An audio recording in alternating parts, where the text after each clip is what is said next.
Good afternoon and welcome back for today's dialogue, touching on an area in which National Jewish Health holds a unique position in treatment and research, the intersection of autoimmune diseases and the lung.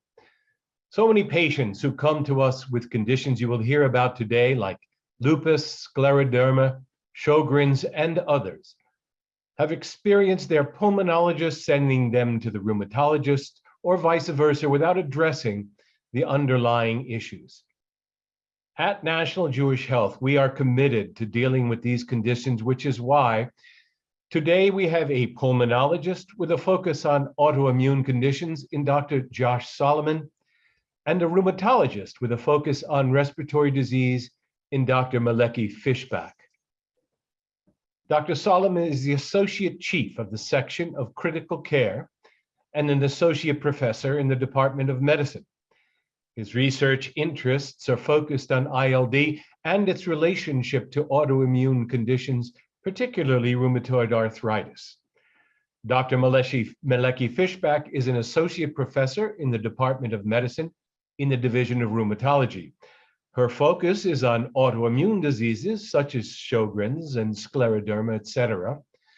And we brought these two physicians together today to demonstrate the tremendous synergies that arise from these two disciplines working together at National Jewish Health. Before we begin, I want to thank our corporate sponsor, Insmed, for their support, which is permitting us to bring this series of programs to you. Thanks also to the over 600 of you who have registered for today's event, from California to Israel to Australia and Istanbul. A reminder to click on the Q&A icon at the bottom of your screen to submit any questions you may have. We will do our best to get to them all. So, if we can start, Dr. Meleki, as a rheumatologist, could you give us an overview of autoimmune diseases, and in particular at National Jewish Health, with our respiratory focus? Hello, everyone. I'm Mernaz Meleki Fishbach. I'm presenting with my colleague, Dr. Josh Solomon, to talk about autoimmune disease and intersection with pulmonary diseases. Let's have some overview regarding autoimmune conditions. So in general, autoimmunity means that the body attacks the cell.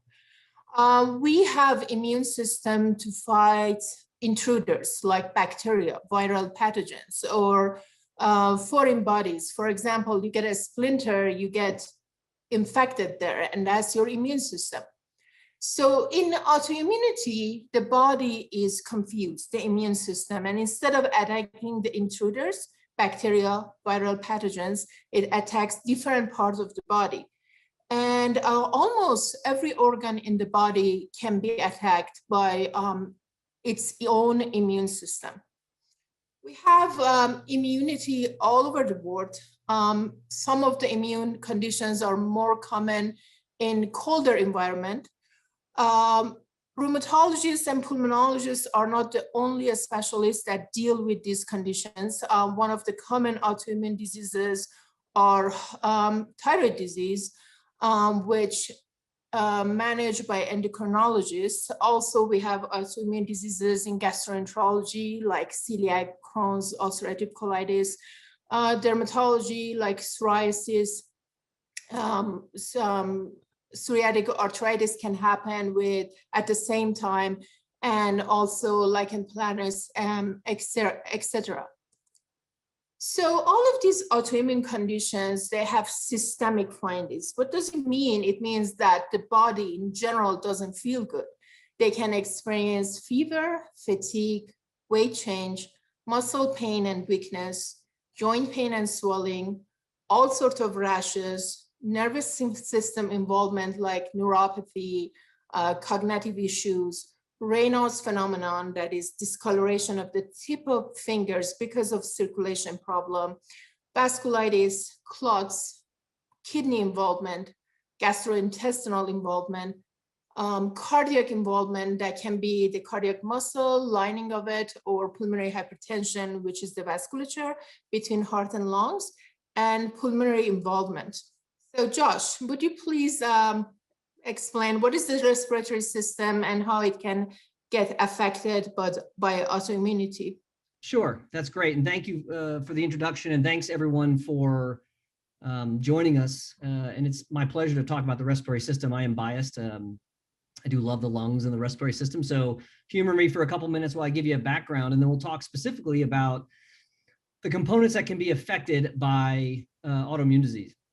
So the respiratory system is incredibly important. You know, you can live weeks without food, days without water, but really only a few minutes without oxygen. And as you probably know, every cell in your body needs oxygen, needs it to grow and to repair. And it's got to be brought into the body in the right amounts. It's got to be cleaned. It's got to be cooled or heated, depending on its temperature. And it's got to be humidified. And this is what the respiratory system does for us. The lungs are a key component to the respiratory system, but it also includes everything you see here on this slide. So when we're talking about this, we're talking about everything from the nose and the mouth down through the larynx, down to the trachea, which is your main breathing tube, into these bronchi that branch about 23 times before they get down to the small air sacs called alveoli.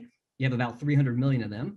And then the respiratory system also importantly includes diaphragm and the thoracic cage and the area between the air sacs called the interstitium, which we're going to talk about more as we move forward with some of these diseases that connective tissue diseases can have in the lungs. So we're going to talk more about that interstitium.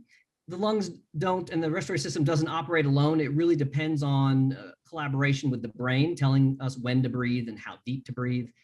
The heart needs to pump blood to the respiratory system to pick up oxygen and deliver it to tissues. And so it doesn't operate alone. And it operates when you're not thinking about it, right? You're breathing at the appropriate rate when you're inactive, not paying attention, when you're active, and when you sleep. You know, during the normal person like you sitting there breathes about 6 liters of air a minute. And if you exercise, that can go to 75 liters a minute. So we're moving a lot of gas in and out of our respiratory system from the environment. There's a ton of surface area in the lungs. And so on average, you have about 300 square feet of surface area in those alveoli. I mean, I know we worry about the environmental impacts on our skin from the sun, which is important, but the skin is about 20 square feet. So if you think about it, a lot of our lung is exposed to the environment on a regular basis. And the lungs can be damaged externally and internally. Externally, it can be damaged from things that we inhale, as we just talked about. You can inhale things intentionally, like cigarette smoke. There are also things in the environment like smog and antigen. So things can come in from the outside and damage the lungs, but they clearly can come from the inside, which is what we're going to talk about. You know, 99% of your circulating blood volume goes through your lungs. It's about 6 quarts a minute. And so things that are in your bloodstream can affect your lungs. Your lungs it's all bypassing those air sacs. The obvious thing is when you get bacteria in your bloodstream or you get blood clots, they can impact the lungs. But so can antibodies. So if you have antibodies that are attacking your body, they can also get to your lungs and attack your lungs. So we're going to talk specifically about the connective tissue disease manifestations in the lungs. I do want to warn you, we're going to be talking about some bad stuff that can happen in those lungs when you have a connective tissue disease, but a significant portion of people with connective tissue diseases don't have severe lung involvement. And when they do, we have ways to treat it. So I don't want you to walk away from this being scared that if you're rheumatoid factors positive or you have an ANA that you're going to die of lung disease. So let's talk about the specifics on just the general ways that can affect the lungs. One caveat to people with connective tissue related lung involvement, they may pick it up later than others. The reason being is that if you don't have any joint complaints and you're very active, if you have a little bit of decrement in your lung function, you're going to pick that up. Some people with connective tissue disease, the ones that affect the joints, can be quite limited. And so sometimes these lung diseases can be picked up quite late because people aren't as active as they normally are. So I'm going to tell you the broad categories that we see in these lung diseases. I mentioned that interstitium, so that's the area between the air sacs. And so one of the common things we see in the most feared complication is interstitial, either inflammation or scarring. That's very common in most of these, and we'll talk about the specifics in a little bit. That causes us concern. Scarring is permanent, so that can cause a lot of pulmonary dysfunction. We see a form of pneumonia in the lungs that's non-infectious called organizing pneumonia. That we can see in these connective tissue diseases. This can confuse people when you go in and if you're sick, they think it's infectious pneumonia. It's actually from your autoimmune disease. We can see some acute lung injury, uncommon luckily, but you can see patients who have injury in their lungs and have a rapid decline. We can see some bleeding into the lungs and alveolar hemorrhage, also uncommon, thankfully, but something we need to pay attention to. We can see airways disease, and this as we go through the specifics, you're gonna hear that this is common in a few of the connective tissue diseases. You can have a disease that looks just like asthma. Your small airways can be inflamed, you can be short of breath, you can wheeze. We can see nodules in the lung. We can see inflammation in the lining of the lung. So, the lung itself doesn't have pain receptors, but that pleura does.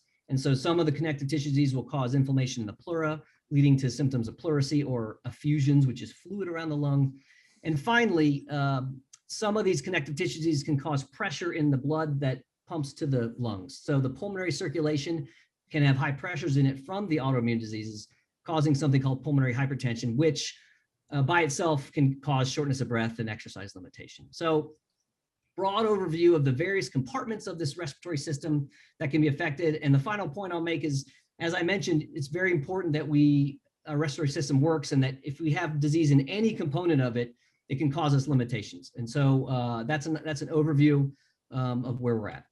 Well, thanks.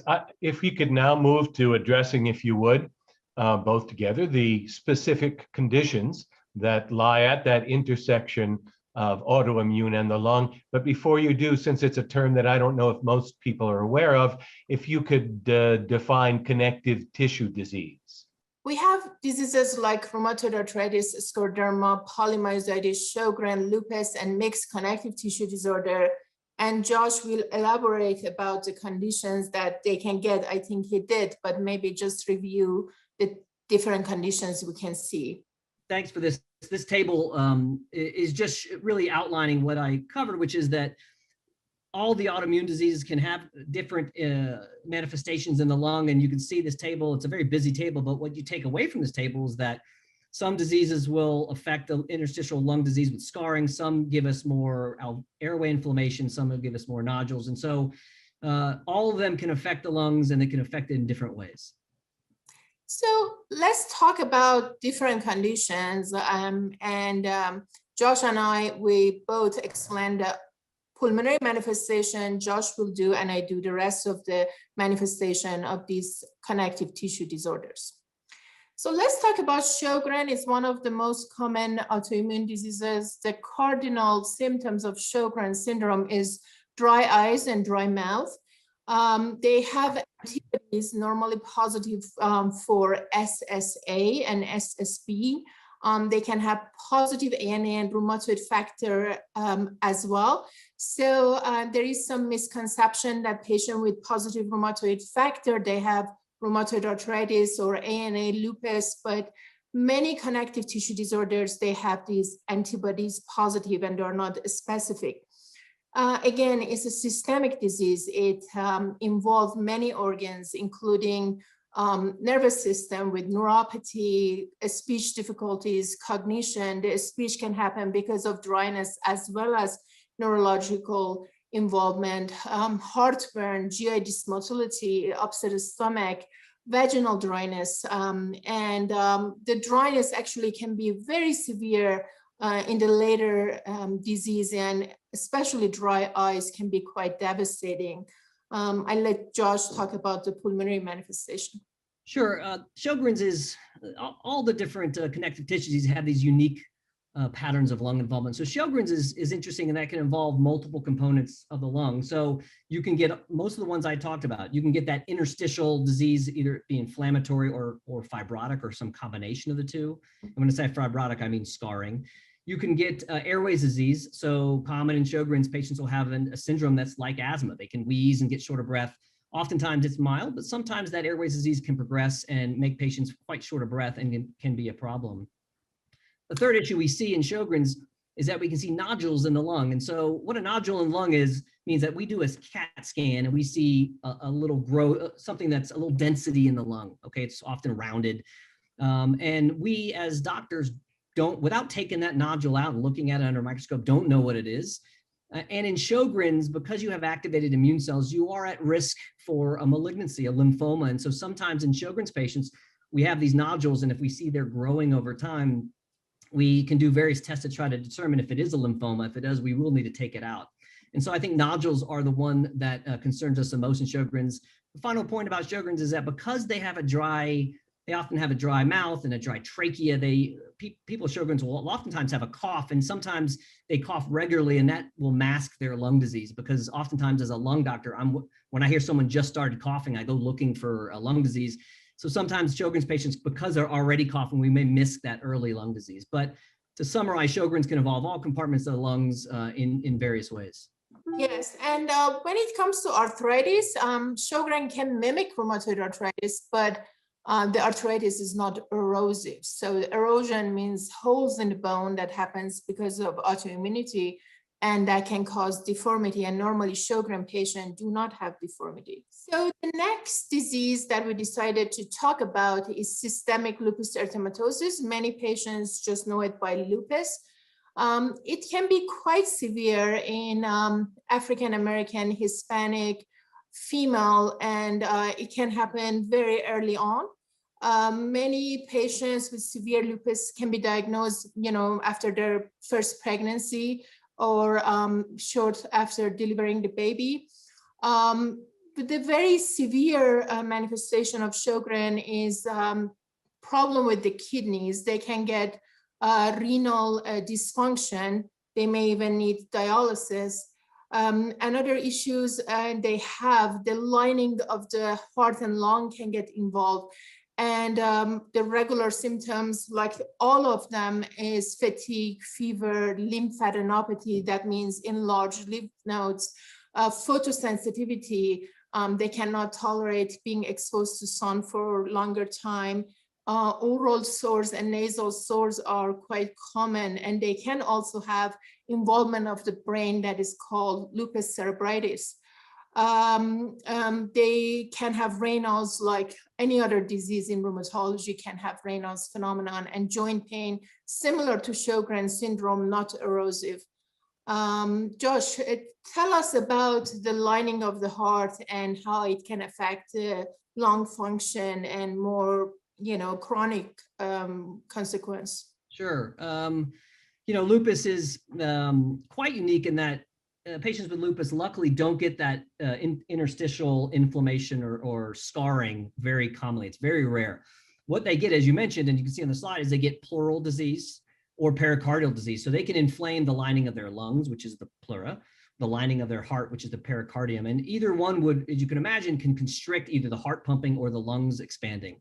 That pleura inflammation in lupus can cause pleurisy, which is that pain that is worse when you take a deep breath, or you can get even fluid around the lung. So pleural disease is common in lupus. I mentioned two of these other manifestations earlier, where you have this rapid decline in lung function, or you bleed into your lungs. Those are actually seen in lupus, but thankfully very, very rare. So those are rare complications of lupus. The final one that's on this slide, which I think is fascinating, is this. On the slide, it's called chronic hypoinflammation. We call it shrinking lung syndrome. And this is a mystery. In spite of us really trying to figure out what this is, it's a bit of a mystery. What it is that patients with lupus, a subset of patients, will have their lung size will shrink. And so when your lungs are smaller, you can imagine that it's hard for you to expand them, and you get short of breath. You can't breathe, take in more air when you need to, when you exercise or walk. And these lungs can get quite small, and we don't know why they're small. So the syndrome is defined by a small lung that when you scan it, the lung itself is normal, the lining of the lung is normal, it's just small. And we think it's because potentially it has to do with muscle involvement or something that's below the resolution of our scans. And when you treat these patients with systemic immunosuppression, their lungs can get larger and back to normal. I have a young lady whose lungs go to 20% when she doesn't take her medicines. When she does, they go up to 100%. So shrinking lung syndrome, uncommon, but really a fascinating manifestation of lupus. Yes, actually, that patient is Josh and I, we share her and we fix her. So that's a good news. So our next condition is systemic sclerosis. We also know it as scleroderma. Scleroderma means thickness of the skin. All of the patients with systemic sclerosis, they do not have a scleroderma. So we call it scleroderma. That's why they decided to change the name to systemic sclerosis. But there are a group of them that they can have skin involvement, and it can be It can be localized, which is not systemic. They take care of it by, they take care of the skin by dermatologists. And then we have limited cutaneous and diffuse that we normally this patient, they have systemic involvement as well. Again, the typical things that we saw systemic manifestation that we talked about, but these patients have Raynaud's phenomenon, which is discoloration of the tip of the fingers that technically is an impaired circulation. Also, they have significant GI involvement. Again, many of autoimmune diseases, connective tissue diseases, they have what we call GI dysmotility. That means the gastrointestinal system doesn't move the way that, you know, helps with the digestion. But these patients, they can have it quite severe. And also the scleroderma, many experts call it a cardiac disease. So almost many of these patients, they have some sort of cardiac involvement, can be cardiac fibrosis or the lining of the heart that we talked about. And they also can have severe pulmonary manifestation, which Josh will explain to us. Yeah, so systemic sclerosis is one of the big ones. Up to 80% of people will get the interstitial lung disease, that inflammation or scarring in that interstitium, which is unfortunate because that's, you know, the scarring in that area usually can't be reversed. About a quarter of the people who have that will progress. And so it's usually inflammation and or fibrosis. The good news with systemic sclerosis lung disease is that it's the only one out of all of them that we actually have good clinical trials, meaning we have done appropriate, what we call placebo-controlled trials, meaning we give half the patients a placebo, half the drug. We don't know who gets what, and we follow them over time. We've done a number of trials in this disease with the interstitial lung disease, and we have drugs that work. And so I think that's the good news. We're able to treat these patients with these drugs and hopefully get some lung function improvement in at least the inflammation part of it. The second thing that they get is pulmonary hypertension. So this, I mentioned this before. This is when you have that high pressure in the vascular system that feeds the lungs.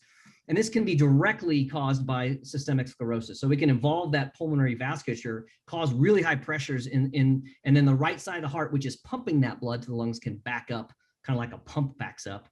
And when you have that, it can be severe. Patients can get short of breath. They won't be able to exercise. They get swelling in their ankles. The good news about that is that we actually have drugs that can treat it.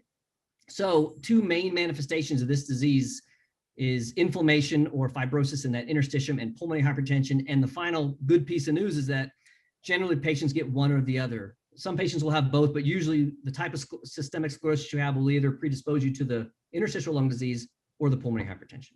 So let's go to our next disease. The umbrella term for them is inflammatory myositis, but they have two main components that are polymyositis and dermatomyositis. So derm means the skin, so they have more skin manifestation than polymyositis. These conditions, one interesting thing about them that they can be a consequence of a cancer. We call it paraneoplastic syndrome, the things that come with cancer.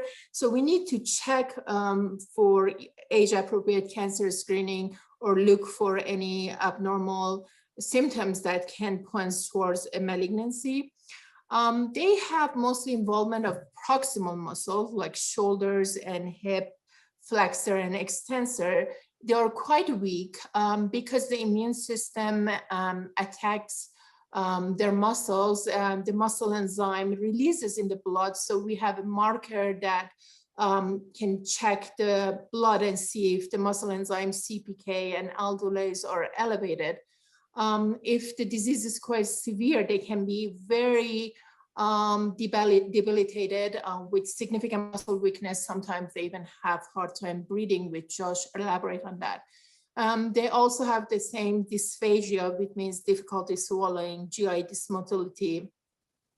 And also they can have involvement of skin, as we talked about. So they can have involvement around their eyes that we call it heliotrope rash, or on top of their knuckles, which we call it Gottram papule, which is darkness on the top of the knuckles. They have cardiac involvement. Heart is a muscle, so it can involve the heart, that can be quite severe. And like every other autoimmune disease, they have joint involvement, but again, it's not erosive, so they don't deform their joints. But it can look like rheumatoid arthritis at times too. So tell us about the lungs, Josh. Sure. So, as you heard, these patients have a lot of disease outside of their muscles, and their lungs can be a problem. Maybe 30%, somewhere around there. We can argue about those numbers. It depends on how hard you look for it. We'll have some lung disease. The interesting thing about myositis is that unlike, I'm not the rheumatologist, but unlike in rheumatoid arthritis, where there's a few antibodies, there's a lot of antibodies with myositis. And these antibodies that are associated with this disease all have different lung patterns. And there are some of the antibodies you get with the myositis spectrum of disease that you only get lung disease and you don't have any muscle disease. It shows up just in the lungs. So I said about 30% of them will get some lung disease. The good news is that it tends to be an inflammatory lung disease. And if you have a good radiologist who is a good thoracic radiologist who reads a lot of these scans, they can see this unique pattern in this disease and say, hey, maybe this patient has myositis. This pattern is one of inflammation in the interstitium and this organizing pneumonia. So when they see that, it's classic for this disease, and it gets better. Two caveats or two things to think about with the myositis patients. Number one is that they can get weak, as you know, right? They have muscle disease, and the diaphragm is a muscle. And so sometimes patients will have mild lung disease, but profoundly short of breath and have profoundly abnormal lung function testing. And that can be just due to the muscle involvement of the diaphragm. So the muscle disease can affect their breathing, even if they don't have any lung disease from it. And the second thing to remember is that sometimes they have trouble swallowing, which is on this slide, and food that goes down into their stomach can come back up and go into their lungs, leading to a separate lung disease just from that. But in general, the lung disease from a majority of these patients is something we can treat by suppressing their immune system, and patients do well with this. So I totally agree with that. It's one of the diseases that if we catch it early, it actually, patients can go through it without long-term consequence. They can become completely normal after the immune system kind of stabilizes with us suppressing it and using some medications that can work for longer time that normally we give it through infusion. So our next disease that we want to talk about, and actually Josh has quite extensive and elegant research on it, is rheumatoid arthritis. So one of the most common of secondary Sjogren is rheumatoid arthritis. So these patients, not only they have erosive joint disease, which as you see in the slide, it can cause significant deformity and also disability. Like in old times, but then we didn't have medication, sometimes I see those patients and they're completely disabled. The good news is with the new medications, including immunosuppression and especially biological, we can give rheumatoid arthritis patient normal life in regards to their joints and ability. I have patients that they do half marathon and they do everything else that I don't do.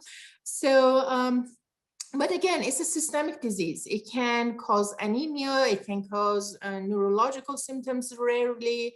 It can cause issues with if it becomes very severe, it can cause a sort of vasculitis. We call rheumatoid vasculitis, which is quite severe. And again, we have good treatments for it. And that vasculitis means inflammation of vessels. But all in all, we have, when in this day and age, we can treat rheumatoid arthritis very effectively. And this is another disease that thankfully we have very good medication for it. And I let Josh talk about the lungs. Sure. So unfortunately, in rheumatoid arthritis, the lung disease they get is predominantly scar. I told you about myositis being more inflammatory. You can see inflammatory in scleroderma. Rheumatoid arthritis gets an interstitial lung disease, so in the area between the air sacs, and it's mostly scarring, and it can progress quite fast and quite aggressively. 30% of patients somewhere around that with rheumatoid arthritis will have interstitial lung disease. And up to 10% of patients who have the interstitial lung disease, that disease will contribute to their death. And so it's a priority for us, both in terms of the clinical care of these patients and research. These lung diseases can progress over time. Unfortunately, there have been no treatment trials directed at RA. There's one that's being completed now, but it is the first prospective trial. So up until recently, we've used medications. Clearly, we're aggressive in treating these patients, and they do better on treatment, but we haven't had the robust clinical data that we have in scleroderma. The other thing I'll mention with RA is they do get an airways disease too. It's very common. If you do chest CT scans on patients with rheumatoid arthritis, a significant number will have small airway inflammation. Oftentimes, patients don't even know they have it. If they do, we can treat it as we treat asthma. So airways disease is very common, but what really makes us worried is this scarring that they get, and it progresses pretty aggressively, and we're working quite hard to figure out how to treat it. So again, we have a lot of clinical trials for the joints, but as Josh mentioned, hopefully this research help us to come up with some good medication and future clinical trials. Great. So I also like to talk about a couple of other conditions that you might hear, and I just want to touch base on them. So we have mixed connective tissue disorder and overlap syndrome. These are conditions that they have multiple manifestation or antibody or a specific antibody that is called RMP, and we call it mixed connective tissue disorder. They can look like rheumatoid arthritis, myositis, scleroderma, and they can have arthritis. And then overlap, it's like the patient has two distinct diseases at the same time, and we see quite a few of them. And I let Josh talk about manifestation of the lungs regarding mixed connective and overlap. Yeah, I'll be general with this and real brief. It all depends on what that mix is. If it's a scleroderma myositis mix, they can have those, what we talked about with scleroderma, what we talked about with myositis. So there's not distinct patterns with this. The mixed connective tissue disease can have some interstitial inflammation and scarring in it, but it really depends on what that overlap is. And so these always are a little challenging.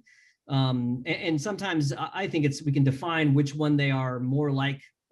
On the overlap syndromes, are you more like scleroderma or myositis based on the lung disease patterns we see?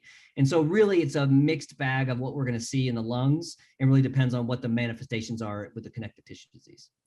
And when it comes to rheumatology, we can treat it like, as Josh said, like rheumatoid arthritis, like scleroderma. Again, depends on what is the most prominent manifestation of the disease, and sometimes we use combination of medication for a couple of conditions.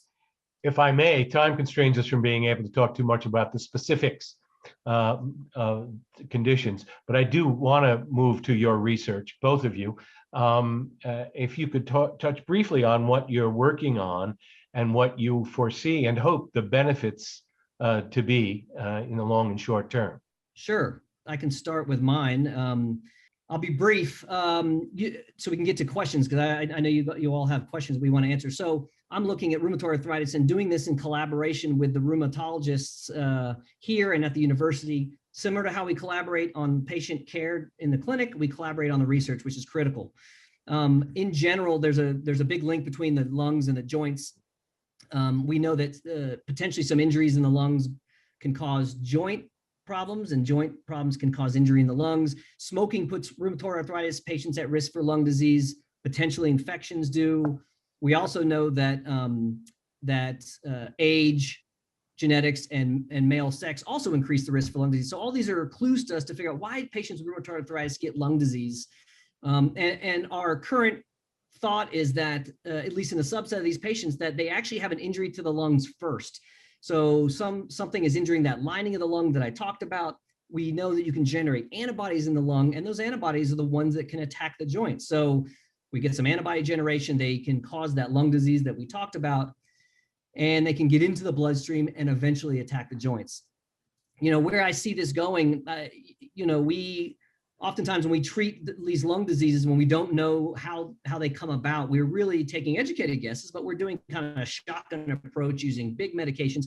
Once we have some more information on where this injury happens and how to stop it at the beginning stages, I think we're going to be much better at saying, hey, I'm going to give you a directed therapy that really targets this one section of your immune system, because that's what the problem is, and we can stop this cascade. So really this idea that in the future, hopefully in the near future, with our research, we'll have personalized medicine, right? Where we can look at the patient that you have this subtype of lung disease with this aberrant immune system abnormality. I'm going to target that directly, and then we can mitigate some side effects of drugs. So I think that's where we're headed, at least in the RA ILD world. I'm interested in two diseases in general, Sjogren's syndrome and systemic sclerosis. I had a pilot project regarding looking at the B cells. B cells is a type of lymphocyte that is responsible for immune system. The hypothesis is in rheumatoid arthritis, the B cells are becoming autoreactive, like they don't listen to the regular signals of the body, and they can cause, B cells talk to the T cells, and T cells go and damage the salivary gland and lacrimal glands, as well as lungs and elsewhere. Also, as Josh mentioned, this patient can get lymphoma, and then they had that nodule in their lungs early on. The B cell is very big in playing a role in making those mostly B cell lymphomas.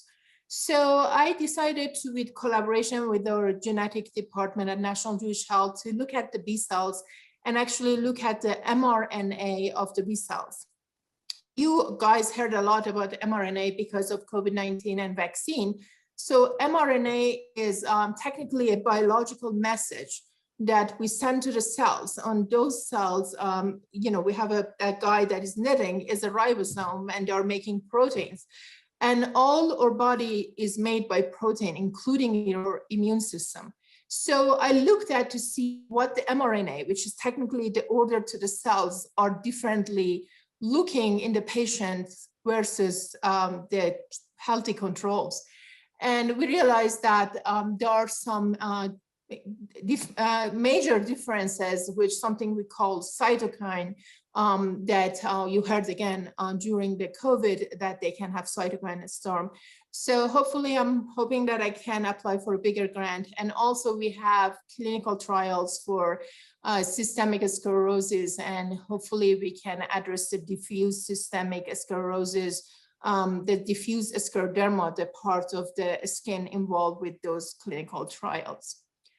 Thanks very much. I think we have a number of questions to get to, more than I'm sure we'll be able to. One disease that wasn't addressed today, but I believe we consider is autoimmune, is sarcoidosis. And if you could talk a little bit about that as an autoimmune disease and its impact on the lungs.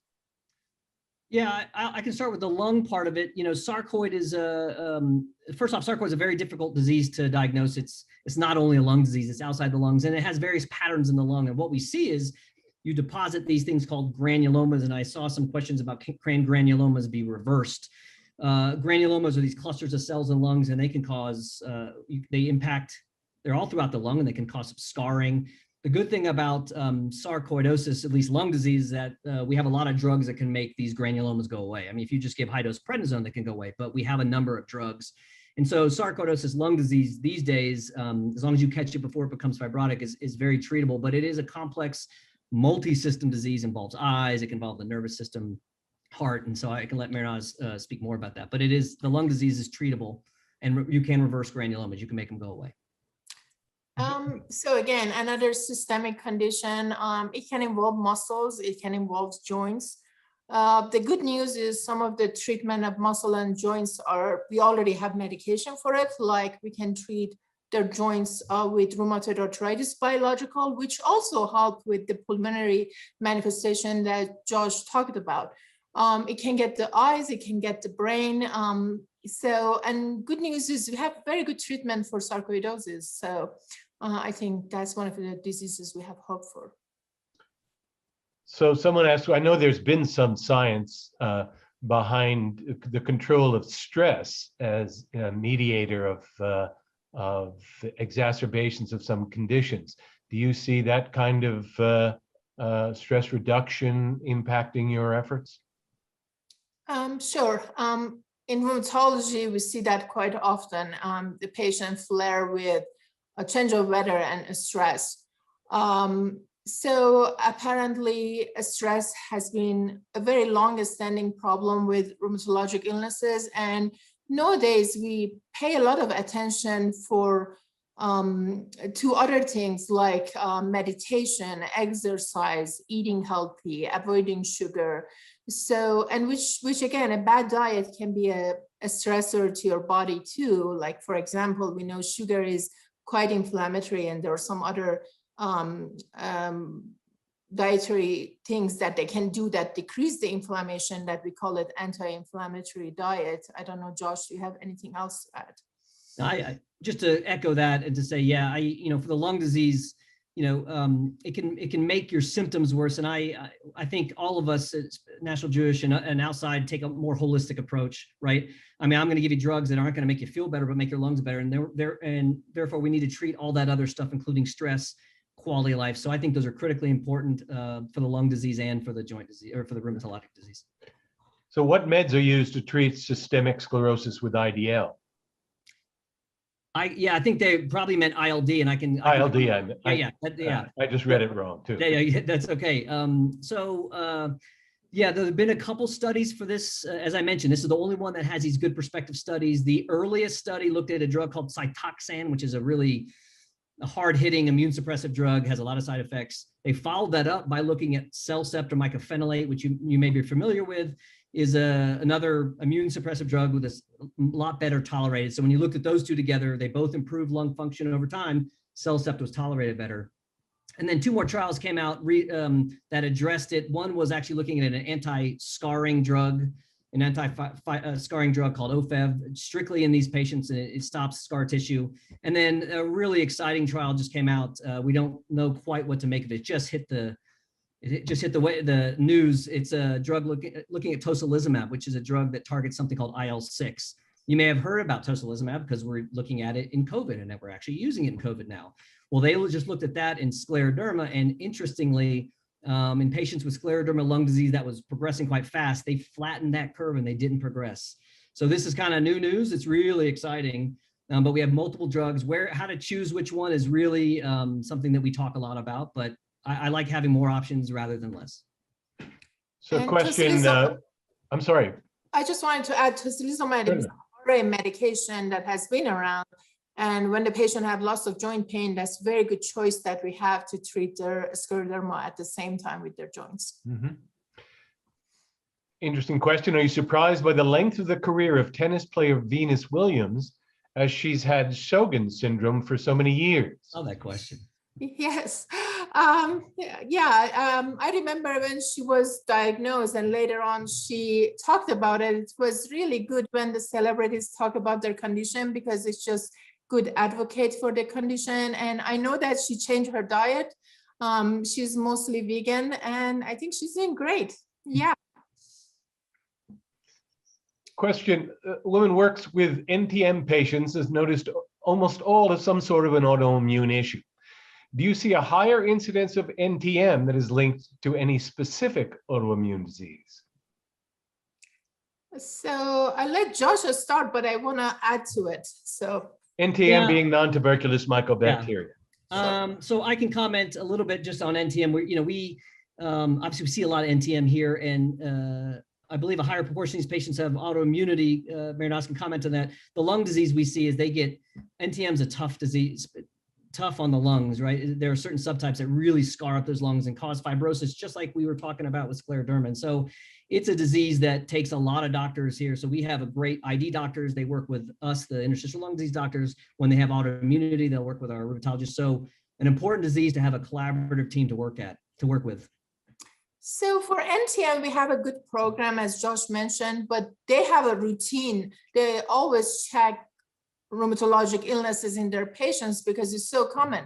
So NTM is quite common in rheumatoid arthritis and Sjogren. The hypothesis, we don't know that well, but one of the simple hypotheses is the dryness, that you don't have all the good ventilation. So Sjogren patient and rheumatoid arthritis, also they have secondary Sjogren. But they are also thinking that maybe there is some immune response that is different and also make them more prone to infection with non-mycobacterial tuberculosis. How are you tested for all of these syndromes like rheumatoid arthritis or anything else? So normally we have a complete panel of serological testing. As you might have noticed, many of the patients can look very similar when they come to us. They can have joint pain that can be rheumatoid arthritis, myositis, Sjogren's syndrome. So we do serological, which is antibodies, what the body makes that causes these autoimmune diseases. as well as imaging. And also we have some infectious diseases that can mimic arthritis, like hepatitis C, so we check for that as well.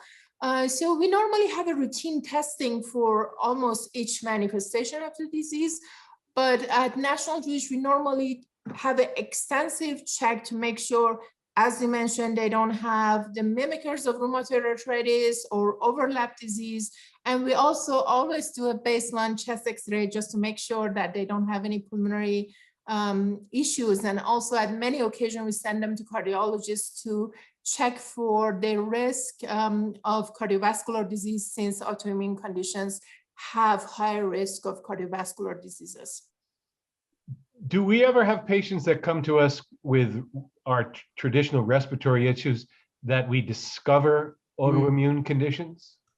Great question. I was hoping you'd ask that question, because one thing I didn't mention, which I think is fascinating, is that for rheumatoid arthritis alone, 20% of those patients have their lung disease first, have some plus or minus antibodies, and then a couple of years later wake up with a swollen joint, have RA. So yes is the answer. You come in with any of these rare lung diseases that we see, the interstitial disease, that organizing pneumonia, we do an extensive workup, and we often find autoimmunity. It matters for two reasons. Number one, you do better if you have an autoimmune lung disease as opposed to the ones without the immunity in the background. And number two, it dictates our therapies. And so we look really hard, and we often find it in our rheumatologists. It doesn't take much for me to send a patient to our rheumatologist, because not only I can do the blood test, but they can look at the joints, they can look under the nails to find real subtle signs of connective tissue disease, which is great. So really, you're right. They come in with ILD, or other rare lung disease, we often will send them to the rheumatologist and find a connective tissue disease. Does autoimmune disease such as RA affect the efficacy of the COVID vaccination? Does it affect the various vaccinations differently? That's Mernaz, I would think. I think we both elaborate on that.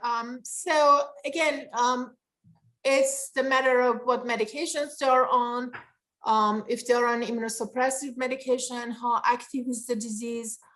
And also, some of the patients are quite worried that maybe if they get vaccine, they have flare of their symptoms.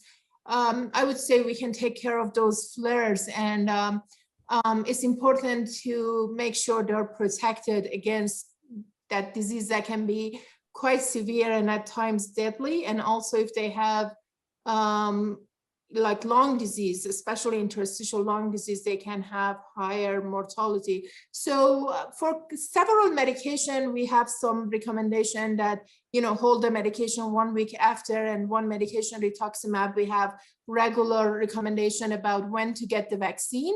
But we always can adjust the medications, timing with the vaccine if the disease is well controlled. And if the disease is not well controlled, we just give the vaccine. And I let Josh elaborate on that, because he sees more severe patient that is harder for him to hold the medication or postpone the treatment. Yeah, this is a good question, and we're learning a lot about this. Unfortunately, in patients who we're checking a lot of, are they making an antibody to the vaccine, the spike protein antibody? And a lot of patients who are on immune suppressive drugs like Cellcept and Rituxan and azathioprine are not making those antibodies. Now, what Mernaz alluded to is that if you're on those drugs, you're on those drugs for a good reason. And usually in my case, it's you have a lung disease. Holding those drugs for a couple of weeks is not really an option. Lung diseases will progress, and a lot of that progression is permanent. So currently what we're doing is patients, if we can hold it, if it's very mild, or if they just have autoimmune disease, you can hold those drugs, great. If not, we're recommending people still get vaccinated, but the response to the vaccine may be mitigated by those drugs. I'll just make one final point. We are checking for the antibodies that you make from the vaccine, but keep in mind the vaccine also triggers what's called a T cell response, which is the separate part of the immune system, the other part. We're not checking for that. So we don't know if they're not getting a T cell response to the vaccine, but we do know that they are less likely to make the antibodies that we want them to make when they get vaccinated. But take home recommendation is get the vaccine when you can get the vaccine. If you can hold the drugs, great, but if not, you still should get vaccinated, because we still think you get protected. Would you consider supplementing with antibodies? Yeah, you mean directed antibodies against the just monoclonal antibodies after as a supplement? That's a good question. The only caveat, the only problem with that is, so that is a good question. So should you get this and then supplement it with antibodies that we have created that are directed against COVID? I mean, those antibodies, how long they hang around is the issue, right? So they don't hang around for, if you're sick, absolutely. If you are sick and you have an autoimmune disease and you're high risk, we have monoclonal antibody infusions as an outpatient that will mitigate that risk. Do you just give it to patients after a vaccine to help that? I don't think they would last long enough to confer protection, but that's a good question. We're learning. We don't know the answer to that. I'm sorry, Mernaz. No worries. I just wanted to say, even if the vaccine doesn't work 100%, I would take personally any immunity over nothing. Thankfully, we have antibodies for very sick patients that we can treat the patients with. So I'm all for getting the vaccination. Okay. Question, I've read that half of all people with lupus will have lung involvement, including 10% getting pulmonary hypertension.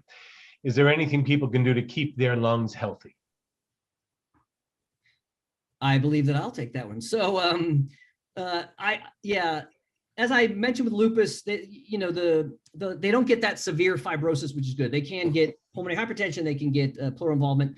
To keep your lungs healthy, I mean, if you have lung disease from lupus, these healthy lung habits are good. They probably won't reverse this lung disease, but I think the biggest thing you can do to have healthy lungs is keep if your lungs are diseased, and we're working on that, keep the rest of you in shape. Meaning when you expand your lungs, right, you use your thoracic cage, you use muscles. And so all that needs to be in shape. So the best way to keep those lungs healthy is, number one, is to exercise and get the rest of your body in shape to help overcome any limitations your lung have. And then the second thing, which I think is critically important, and again, may not reverse this, but keep your mind healthy. I think mind health and eating healthy and then exercise, those are critical things I think you can do. And I think it just helps you manage your lung disease when you have it. I know we're working in National Jewish on understanding why women tend to be more impacted by autoimmune diseases, and especially with some discoveries of Pip-America and the B cells, the like. So the question is, though, is the impact on the lungs similar for men and women from autoimmune-related diseases? Good point, and I'll address that. Interestingly, and they're all different. So these, as hopefully we made the point that all these autoimmune lung diseases have different patterns. Interesting, in some of them is actually the opposite. So rheumatoid arthritis, I go back to that because it's so common. It is much more common in men. The lung disease is more common in men, and the autoimmune disease is more common in women. I wish I had a good reason. I wish we knew why that was. I mean, clearly men and women have a lot of differences, and it potentially is down to a level of immune function being different between the sexes. But good question. When you look at the different autoimmune lung diseases, the demographics, meaning is it more, women, man, young, old, is often different than it is with the autoimmune disease. And what that means, we don't know, but we're really working to try to figure that out. Interesting. Is scarring from lung surgery the same as interstitial scarring? And can interstitial scarring cause muscle spasm? Charlie horse in the chest. A specific question from an individual. Yeah, I see that question. So they are different. So not all scar in the lung is created equal. If you have a static injury, like you have a surgery or you have a bad pneumonia, or that scarring in the lung is there, it doesn't go away, but it doesn't progress. That's very different than the scarring that we're talking about that you get secondary to the autoimmune disease. That scarring tends to be progressive over time. And so they're different. When you get the scarring you had from a surgery shouldn't progress. They can cause pain. I'll tell you that the people I don't think know this, the lung itself has no pain receptors. So you can be wide awake. If I went down your lungs and took a biopsy, the lung itself, you wouldn't notice, it wouldn't hurt. It's the lining of the lung. But some of these scarring processes can involve the lining of the lung. And when they do that, you can get, whether it be from a surgery or from a progressive fibrosis, you can get some pain, and you can get pain and muscle spasm. So yes, you can get it, but keep in mind, it's not from the lung itself, it's from outside the lung. So we're going to have to be closing out, and there's so many different questions. Is there any particular final comment that you would have about either the work that you're doing or the specific, the greatness of what National Jewish brings to the table in the synergies of these two disciplines? Yeah, I'll comment, and I'll pass on to Mernaz. The reason I'm here, the reason I stay here is because Down the hall, I have the rheumatologist. Down the hall, I have the cardiologist. Across the way, I have the best radiologist in the world. I have fantastic pathologists. And I think these are complex diseases, right? This is not just one organ. If it's one organ, you need a good lung doctor, or you need a good heart doctor. They involve multiple organs. And so having all these people together who communicate, now also they're all brilliant, just working together benefits the patient, I think benefits us as providers, and really helps move this research forward. I mean, you know, we can treat it all we want, but we all of us like to take a step back and ask those important questions and try to answer them so the field can move forward. And I think we've seen some progress, but I think with this collaborative effort, I think we're going to see a lot of progress over the next couple of years, and hopefully in a couple of years we'll be able to, you walk in, I'll say, look, you got bad interstitial lung disease. I'm going to treat it with a medication that's directed at you, and in a couple of months your lung disease is going to be gone. So that's what we're hoping to get to, and I think National Jewish is fostering that. Great. So I have to agree with Josh, is the people, we work together all the time. And I think every day we can have more fun learning and enjoying our job because we are helping patients. And as he said, the body is not just one organ, and we can address all the issues with the group, with the teamwork that we have. And I think that makes us very unique in the sense that we are accessible to each other, and we teach each other and learn from each other. And in the process, we help our patients, which is all that we need to do, you know, as physicians, to help our patients. And that makes us very satisfied. Thank you both, Drs. Malecki-Fischbach and Dr. Solomon, for a very informative discussion in an area of great concern for so many people. Please remember that the extraordinary care that we're able to provide to those with these conditions is only possible because of the financial support we receive from our friends around the country. So please go to our website to find out how you can help us help people everywhere through our research and treatment development. Please join us on May 13th, when we will hear about developments in discovery and treatment of cystic fibrosis from two of the leading physician scientists in the country, Drs. Jennifer Taylor-Kauser and Pam Zeitlin. All of our programs are recorded and can be viewed on our website or YouTube channel.